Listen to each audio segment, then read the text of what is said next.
Hello दोस्तों, एक बार फिर से आप सभी का मेरे यूट्यूब चैनल पर स्वागत करती हूँ। आशा करती हूँ कि सभी लोग स्वस्थ होंगे, मस्त होंगे। और आज हम बात करते हैं 2025 में सावन का महीना कब है और कितने सोमवार पड़ेंगे, सावन की समाप्ति कब है और रक्षाबंधन कब है और व्रत का पालन कैसे करें। तो व्रत में कौन सी चीज़ें नहीं खानी चाहिए और ऐसा उपाय हम इस वीडियो में बताएंगे कि जिससे आपको भोले बाबा की कृपा से 7 जन्मों की परेशानी भी दूर हो जाएगी। तो जानिए हैं इस वीडियो में। सबसे पहले सुंदर सी इस वीडियो को लाइक और करके कमेंट में हर हर महादेव जरूर लिख देना। और दोस्तों, भोलेनाथ की कृपा से श्री शिवाय नमस्तुभ्यम एक कमेंट जरूर करना। सावन का महीना शिव भक्तों के लिए बहुत ही सुंदर सौगात लेकर आता है। यह वही महीना है जिसे हम प्यार का महीना भी कहते हैं। पक्षियों की चहचहाहट मधुर संगीत में बदल जाती है, वर्षा ऋतुओं का आगमन होता है और प्रकृति जगमग्न हो जाती है। खूबसूरत शब्दों में आपसे बातें करते हैं। तो साथ ही साथ शिव भक्त बड़े जोरों शोरों के साथ सावन के महीने की बड़ी ही बेसब्री से इंतजार करते हैं। तो सावन में भगवान शिव धरती पर आकर अपने हर भक्त के घर में वास करते हैं। उनकी सच्ची भक्ति से धन धान्य करते हैं। सावन का हर दिन बहुत ही शुभ माना जाता है। हर दिन पवित्र होता है। हर दिन भगवान शिव की पूजा की जाती है। लेकिन सोमवार के व्रत की कुछ ही खास बातें ऐसी होती है। पवित्र और शुभ दिन होता है सोमवार का दिन। इस दिन व्रत धारण करके सावन का व्रत करते हैं। तो हम बात करते हैं सावन के सोमवार के बारे में। तो आइए हम आपको वीडियो शुरू करते हैं। तो सावन का पहला सोमवार कब से कब है, तो संपूर्ण पालन और फल प्राप्त कर सके दोस्तों आपको बता दें, इस बार सावन का महीना 2025 में 11 जुलाई और शुक्रवार के दिन पड़ेगा। सावन की समाप्ति होगी 9 अगस्त के दिन और सावन की आखिरी दिन शनिवार है। 9 अगस्त के दिन शनिवार को सावन समाप्त हो जाएगा। ऐसे में 9 अगस्त यानी शनिवार के दिन ही रक्षाबंधन का त्यौहार भी मनाया जाएगा। दोस्तों, अब जानते हैं कि सावन के इस पवित्र महीने में कितने सोमवार पड़ेंगे और आपको कितने व्रत रखने हैं। सावन का पहला दिन 14 जुलाई दिन सोमवार है और सावन का दूसरा सोमवार व्रत 21 जुलाई दिन सोमवार है। तीसरा सोमवार व्रत 28 जुलाई, सावन का पवित्र चौथा व्रत 4 अगस्त के दिन पड़ेगा और 9 अगस्त को शनिवार के दिन ही रक्षाबंधन के संपूर्ण होने साथ साथ सावन समाप्त हो जाएगा। तो दोस्तों, ऐसे में कुल मिलाकर 4 सोमवार पड़ेंगे और अंत में 9 और 9 अगस्त को शनिवार के दिन ही रक्षाबंधन के संपूर्ण होने पर 7 सावन समाप्त हो जाएंगे। दोस्तों, ऐसे में कुल मिलाकर 4 सोमवार पड़ेंगे और अंत में 9 अगस्त यानी शनिवार के दिन सावन समाप्त हो जाएंगे। हम जानते हैं कि सावन के इस पवित्र महीने में कौन सी गलती नहीं करनी चाहिए जिससे कि शिव जी हमारे नाराज हो जाते हैं। और सावन व्रत में यह फल तो कभी मत खाना, नहीं तो भगवान भोले बाबा आपसे क्रोधित हो जाते हैं, आपका व्रत टूट सकता है। तो आइए जानते हैं कुछ ऐसी सावधानियां जिसे भूलकर भी नहीं करनी चाहिए। नंबर 1, शास्त्रों में कहा गया है कि व्रतधारी को उधार मांगकर फल आदि नहीं खाने चाहिए, इससे पाप लगता है और व्रत अधूरा रह जाता है। सोमवार का व्रत हो तो या कोई भी व्रत क्यों ना हो, पड़ोसियों से मांगकर भी व्रत आदि में फल वगैरह नहीं खाने चाहिए। व्रत में उधार मांगकर खाने से व्यक्ति को व्रत झूठा हो जाता है। ईश्वर की शरण में आने पर व्यक्ति को झूठ नहीं बोलना चाहिए, कर्ज नहीं लेना चाहिए, चुगली आदि नहीं करनी चाहिए। इसलिए हम कोई भी फल उधार मांगकर नहीं खाएंगे, उसे आप नहीं खा सकते हैं।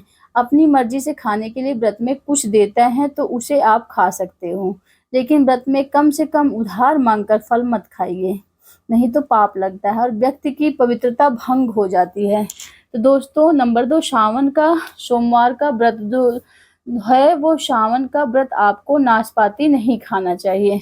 दरअसल इस फल का नाम नाश यानी कि नाश करने वाला होता है, इसलिए आप इस फल को व्रत में नहीं खाना चाहिए। और दिन आप कभी भी खा सकते हैं, लेकिन अगर जिस दिन आपका व्रत हो उस दिन नाशपाती का सेवन नहीं करना चाहिए। भगवान को नाशपाती नहीं चढ़ाना चाहिए।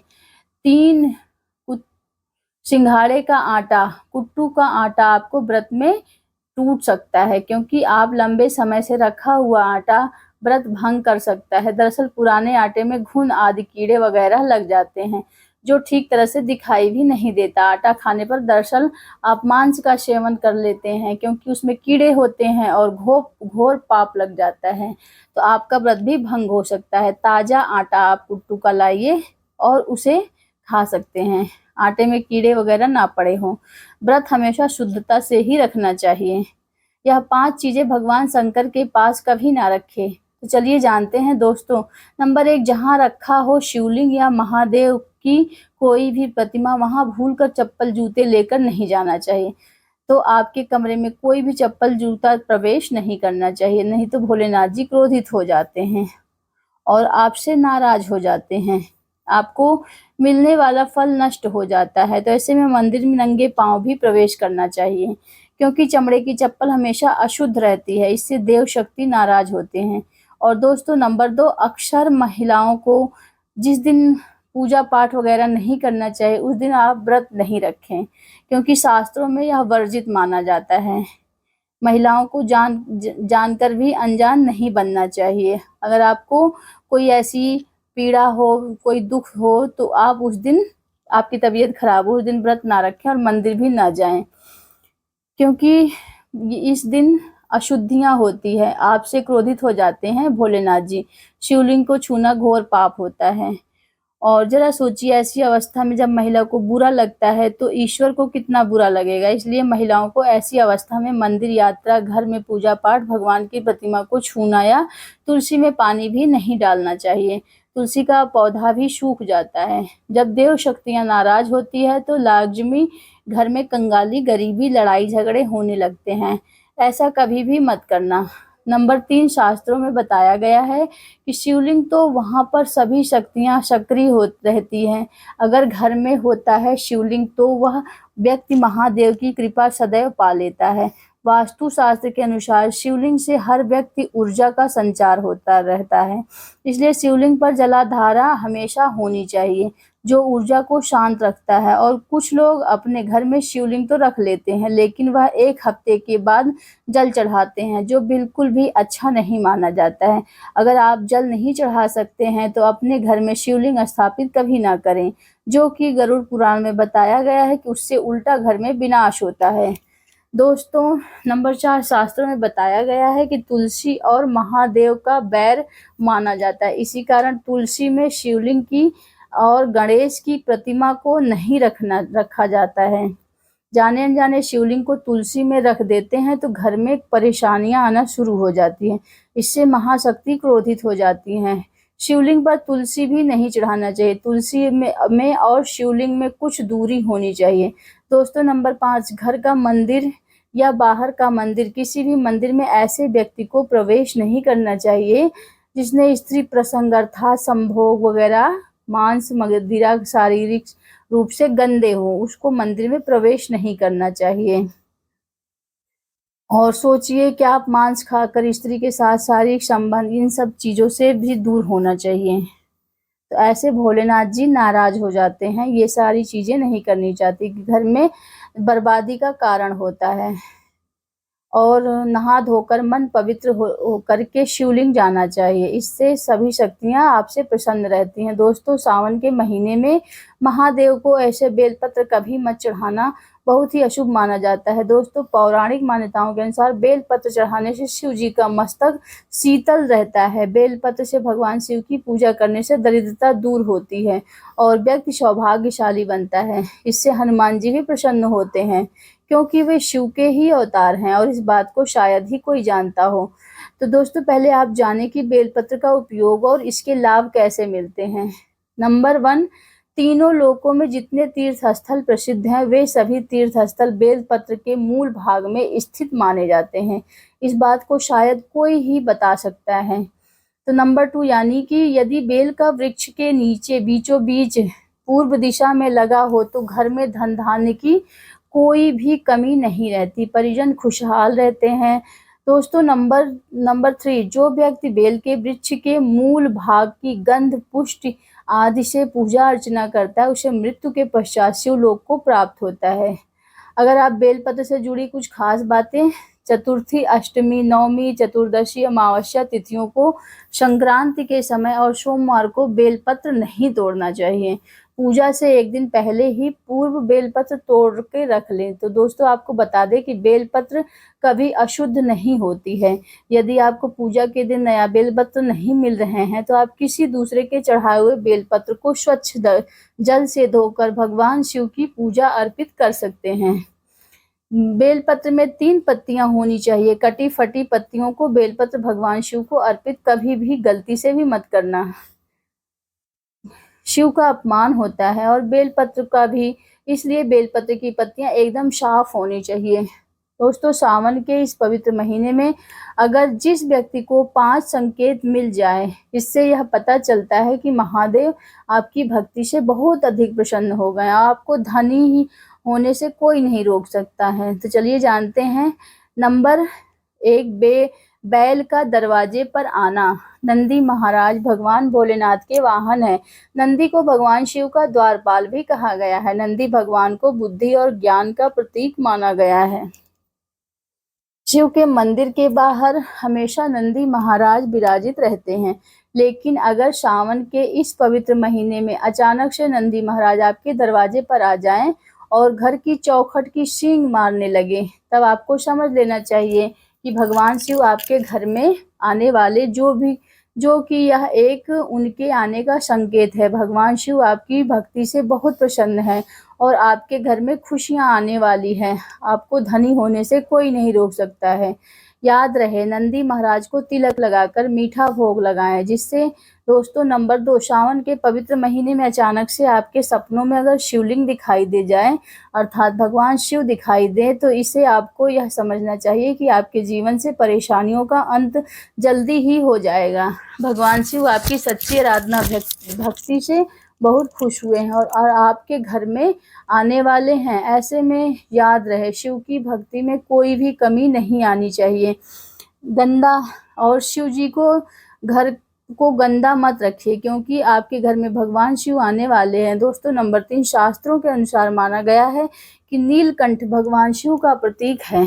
अगर आपके घर में सावन के महीने में नीलकंठ छत पर आकर बैठ जाए तो उसे भूलकर भी मत भगाना, क्योंकि यह भगवान शिव का प्रतीक है माना गया है। ऐसे में आपको खुश होना चाहिए, क्योंकि भगवान शिव आपकी भक्ति से बहुत खुश हैं। शास्त्रों में बताया गया है कि नीलकंठ अगर मनुष्य के घर पर आकर के बैठ जाए और साक्षात घर में महाशिव के आने के संकेत माने गए हैं। अब आपके बुरे दिन जाने वाले हैं। कहते हैं श्री राम ने इसी पक्षी के दर्शन करने के बाद ही रावण पर विजय प्राप्त की थी। तो दोस्तों नंबर 4, सावन के पवित्र महीने में अचानक से घर में काला सांप निकल जाए, बहुत ही शुभ माना जाता है। इसे बिल्कुल भी ना मारें, यह भगवान शिव के आने का संकेत है। जिनकी भक्ति से महादेव प्रसन्न होते हैं, तब महादेव किसी खास अवसर पर ही अपने दर्शन देते हैं। सावन का महीना बहुत ही पवित्र माना गया है। यह वही महीना है जिसमें भगवान शिव धरती पर आते हैं और उसी घर में अपना वास बना लेते हैं। जो सच्चा भक्त होता है, सपनों में किसी मंदिर में नाग नागिन का जोड़ा देखना बहुत ही शुभ माना गया है। यह घर में शिव के आने के संकेत हैं। अगर आपको खुश होने की जरूरत है दोस्तों, नंबर 5, सावन के शुभ अवसर पर सोमवार के दिन डमरू की आवाज, घंटियों की आवाज सुनाई दे जाए तो अत्यंत शुभ माना गया है। इसका अर्थ है यह कि भगवान भोलेनाथ आपसे बहुत प्रसन्न है, जल्दी आपके घर में जीवन में प्रवेश करने वाले हैं। आपका आर्थिक संकट दूर होकर जीवन में सुख समृद्धि आने वाली है। महादेव आपसे बहुत खुश हैं। दोस्तों अब जानते हैं कि सावन के पवित्र समय में मंदिर में घंटी क्यों बजाई जाती है।